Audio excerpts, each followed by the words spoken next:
Hello students, so in the last class I have started this chapter 12 thermodynamics and I told you what is thermodynamics. Thermodynamics is basically the conversion of heat energy into other form of energy and vice versa. तो पिछली class में मैंने आपको ये बताया था कि thermodynamics क्या होता है. This is basically the dynamics of thermal physics. मतलब हीट एनर्जी को अगर हम डायनामिक फॉर्म में डिस्कस करें, डायनामिक फॉर्म का मतलब होता है, मतलब थर्मोडायनामिक्स का मतलब होता है conversion of heat energy into other forms of energy and vice versa.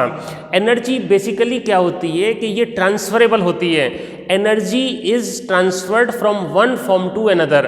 तो हीट के साथ भी ऐसा होता है, इसलिए हम हीट को भी एनर्जी की कैटेगरी में रखते हैं. और ये तो हम पहले से फाइनल कर ही चुके हैं कि भाई heat is a form of energy.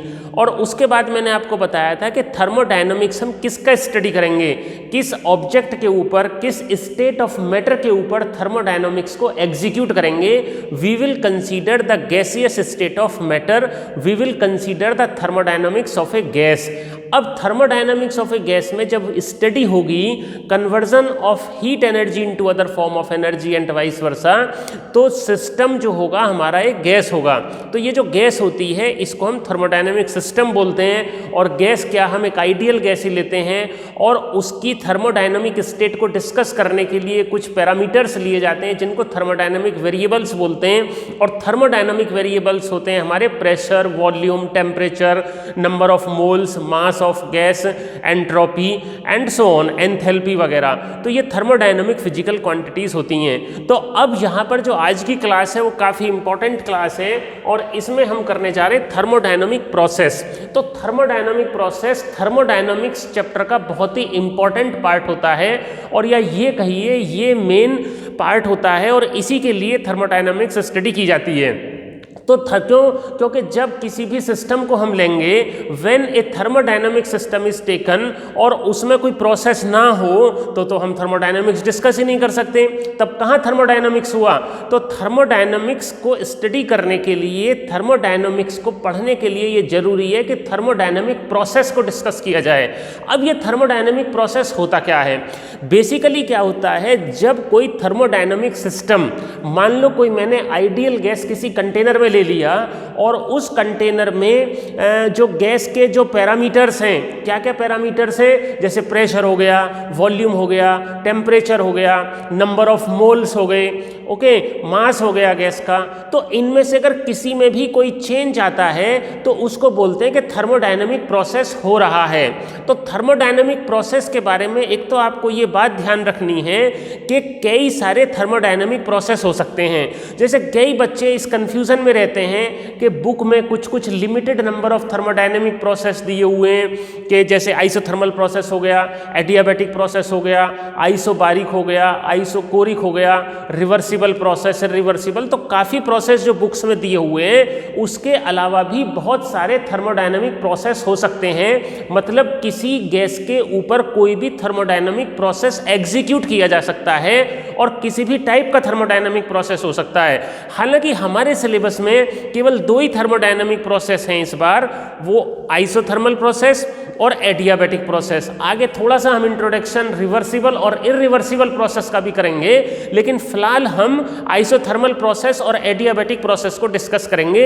लेकिन मैं आपको ये बता दूं कि जब हम थर्मोडायनामिक्स की बात करते हैं तो किसी भी तरह का प्रोसेस थर्मोडायनामिक्स में किसी गैस के ऊपर एग्जीक्यूट किया जा सकता है. ये जरूरी नहीं है कि आइसोथर्मल प्रोसेस हो, कोई भी प्रोसेस हो सकता है. नंबर ऑफ प्रोसेस, मुझे कहना चाहिए कि infinite number of process can be executed, और किसी भी तरह का वो प्रोसेस हो सकता है. जो 4-5 प्रोसेस, कुछ limited number of thermodynamic process जो आपकी बुक में दिए हुए हैं, जरूरी नहीं है कि वही केवल थर्मोडायनामिक प्रोसेस हैं. लेकिन हमारे सिलेबस में केवल दो ही प्रोसेस हैं जिनको हम डिटेल में डिस्कस करेंगे, आइसोथर्मल प्रोसेस और एडियाबैटिक प्रोसेस. तो आइसोथर्मल प्रोसेस का स्टूडेंट्स क्या मतलब होता है? पहली बात तो ये जान लो कि हमारे लिए थर्मोडायनामिक प्रोसेस का मतलब है change in pressure and volume. मतलब गैस के जो दो मेन इंपॉर्टेंट फीचर होते हैं, कोई भी गैस जब किसी कंटेनर में ली जाती है तो वो गैस कंटेनर की वॉल्स पर प्रेशर एक्सर्ट करती है. Gas exert pressure on the walls of container. तो और मान लो उसको आपने हीट दे दिया, उसका टेम्परेचर इंक्रीज कर दिया, तो क्या होगा, गैस का एक्सपेंशन होगा। तो एक्सपेंशन होने से क्या होगा, वॉल्यूम इंक्रीज होगा। तो वॉल्यूम इंक्रीज होने से प्रेशर चेंज इंक्रीज हो या डिक्रीज हो, मतलब whenever there is a change in pressure and volume of a gas then we say a thermodynamic process has occurred, मतलब किसी गैस के प्रेशर और वॉल्यूम में चेंज होना एक थर्मोडायनामिक प्रोसेस है। अब आइसोथर्मल में क्या होता है, आइसोथर्मल में आपने देखा होगा, इसका जैसे कि नाम से ही क्लियर है, आइसोथर्मल मतलब टेम्परेचर रिमेन्स कांस्टेंट। तो isothermal process is basically the change in pressure and volume of a gas, change in pressure and volume of a gas at constant temperature.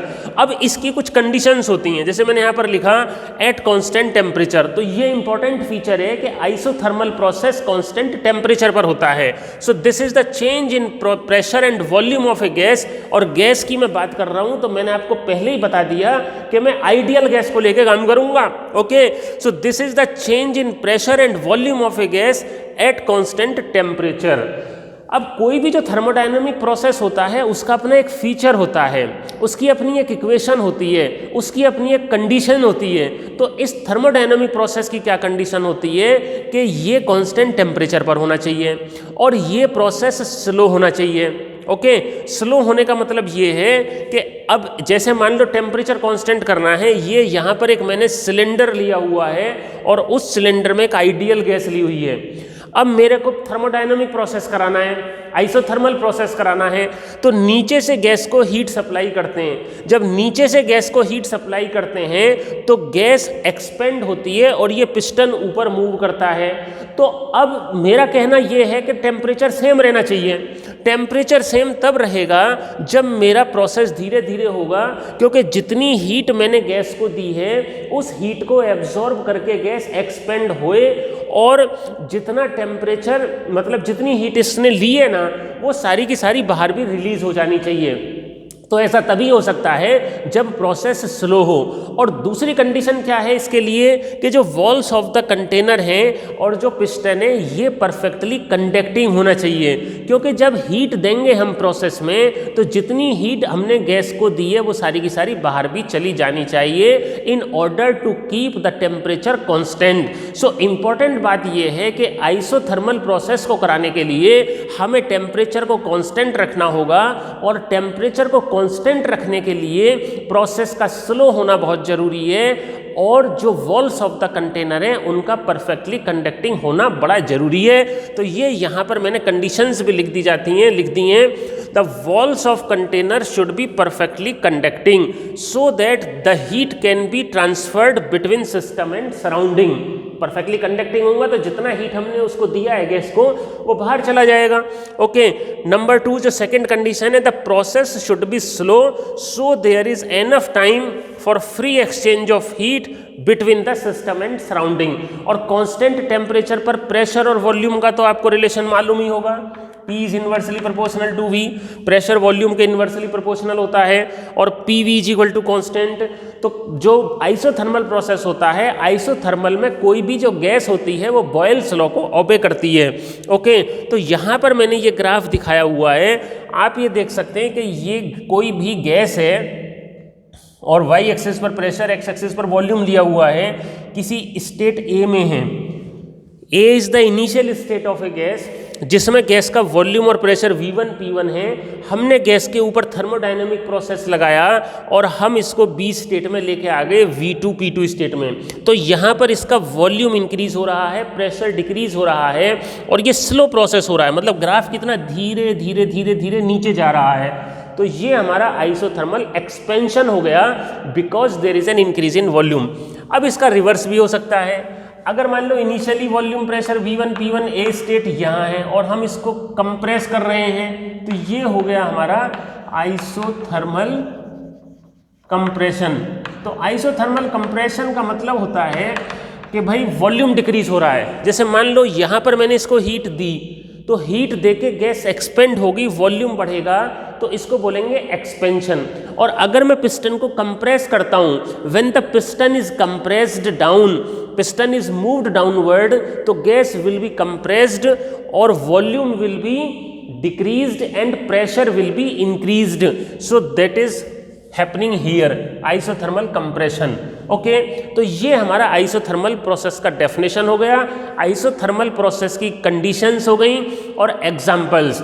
सबसे अच्छा एग्जांपल है मेल्टिंग ऑफ आइस। आपने ice is allowed to melt, या ice को आप heat देके melt कर रहे हैं, तो वहाँ पर क्या होगा, आइस जब मेल्ट होती है तो ये एक स्लो प्रोसेस होता है, बहुत धीरे धीरे होता है। जो मेल्टिंग ऑफ आइस है वो बहुत धीरे धीरे होता है, तो इसलिए ये आइसोथर्मल। और during the melting of ice the temperature is constant. इसी तरह से बॉइलिंग ऑफ वाटर भी कांस्टेंट टेम्परेचर पर होती है और बहुत स्लो प्रोसेस होता है।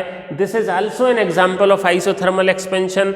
और स्लो एक्सपेंशन और slow compression of any ideal gas at constant temperature are the example of isothermal process. तो स्टूडेंट्स, आपने देख लिया कि किस तरह से हम थर्मोडायनामिक प्रोसेस, आइसोथर्मल प्रोसेस का हमने डेफिनेशन किया, उसकी कंडीशंस की, उसके एग्जाम्पल्स और उसका पीवी डायग्राम।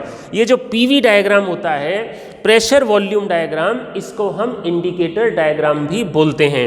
अब उसके बाद जो नेक्स्ट हम स्टार्ट करने जा रहे हैं कि आइसोथर्मल प्रोसेस, जैसा कि आपके सिलेबस में दिया हुआ है वर्क एनर्जी, इंटरनल एनर्जी, तो वर्क डन होता है। और मैंने आपको पहले ही बता दिया था, कल की जो हमारी क्लास हुई थी, जो थर्मोडायनामिक्स की फर्स्ट क्लास थी, मैंने आपको बताया था कि मैं थर्मल फिजिक्स की मैकेनिक्स को डिस्कस करूंगा। इसमें मैं फोर्स को भी इंट्रोड्यूस कराऊंगा, फोर्स से रिलेटेड प्रेशर को भी इंट्रोड्यूस कराऊंगा, वर्क को भी, एनर्जी को भी, मोमेंटम भी यहाँ पर आ सकता है, क्योंकि ये थर्मोडायनामिक्स है। तो अब वर्क डन कितना होता है जब कोई आइसोथर्मल प्रोसेस होता है, मतलब या तो आइसोथर्मल एक्सपेंशन होता है या आइसोथर्मल कंप्रेशन होता है, तो उसमें कितनी वर्क डन होती है उसके लिए हमें फॉर्मूला ड्राइव करना है। तो आपने जैसे देखा, चाहे तो एक्सपेंशन है चाहे कंप्रेशन है, तो वर्क डन कितना है। अब आप ये देखो, मान लो किसी कंटेनर में कोई गैस ली हुई है, suppose 1 gram mole of an ideal gas is taken in a cylinder fitted with A frictionless movable piston. और जो सिलेंडर है उसकी वॉल्स और पिस्टन दोनों के दोनों परफेक्टली कंडक्टिंग है। ओके, तो जब हमने हीट दिया तो क्या हुआ बताओ, gas absorb the heat, okay, and expand. Gas के एक्सपेंशन से पिस्टन ऊपर जाएगा, तो जब पिस्टन मूव करेगा so there is a displacement in the piston, तो वर्क डन होगा, बिकॉज डिस्प्लेसमेंट भी है, फोर्स भी है, तो वर्क डन होगा। So work done is equal to force into displacement. तो यहां पर हमने क्या एजम्पशन लिया है, we consider 1 gram mole of an ideal gas taken in a cylinder, when heat is given piston moves upward due to expansion. So work done by the gas कितना हो गया, DW। गैस वर्क डन करेगी ना, क्योंकि gas expand होती है। Gas जब expand होती है तो पिस्टन को ऊपर ठेलती है, ऊपर धक्का देती है, तो पिस्टन ऊपर जाता है। So work is done by the gas, work is done by the gas. So work done is equal to force into displacement. But चूंकि यहाँ पर धीरे धीरे फोर्स वेरिएबल है, तो हम लिखेंगे small work done in small displacement, DW is equal to FDX। और चूंकि F और DX दोनों सेम डायरेक्शन में हैं, तो थीटा हो गया हमारा 0 डिग्री। तो FDX और force is equal to pressure into area, because pressure is equal to force upon area. ये तो मैं फ्लूइड मैकेनिक्स में आपको बता ही चुका हूं ना। तो F is equal to PA, area into length volume, area into change in length, change in volume. अब small work done in to change small volume, DW is equal to PdV। और आपको मालूम है टोटल निकालने के लिए हम integral करते हैं, तो total work done is equal to integration V1 to V2 PdV। Okay, अब यहाँ पर आपको जो ध्यान रखना है, PdV में P कांस्टेंट नहीं है, P V से रिलेटेड है। P V से कैसे रिलेटेड है, P V is equal to constant, P is inversely proportional to V। तो PV is equal to RT, ideal gas equation. PV is equal to, वैसे तो nRT होती है, n is equal to 1 and this is our ideal gas equation. So यहां से मेरा आ गया P is equal to RT by V। अब 1 अपॉन V का इंटीग्रल क्या होता है, log V। ये यहाँ पर formula 1 upon x dx is equal to log x to the base E, और हम इसको ln x भी बोलते हैं, नेचुरल लॉग। ओके, तो लेकिन आप देखेंगे this limit values are considered. So हाँ जी बताओ, गाड़ी के इंडिकेटर तक और तेरी एक मिनट रुको अभी मैं कर दूंगा, अभी 2 मिनट में आ रहा हूँ इसको, ठीक है। तो W is equal to 2.303 R T log P1 by P2 melting of ice, boiling of water. Okay, तो यहाँ पर हमने कर दिया था, तो V log 1/x का इंटीग्रल log x। अब यहाँ पर RT बाई V इसका इंटीग्रल हो गया log V2 by V1, base 10 में इंटीग्रल होता है, तो 2.303 RT log P1 by P2। तो इस तरह से हमारा फॉर्मूला ड्राइव होके आ गया, work done in an isothermal process. Okay, तो अभी हम इतना ही करेंगे, नेक्स्ट क्लास में हम नेक्स्ट प्रोसेस की बात करेंगे। Okay, thank you.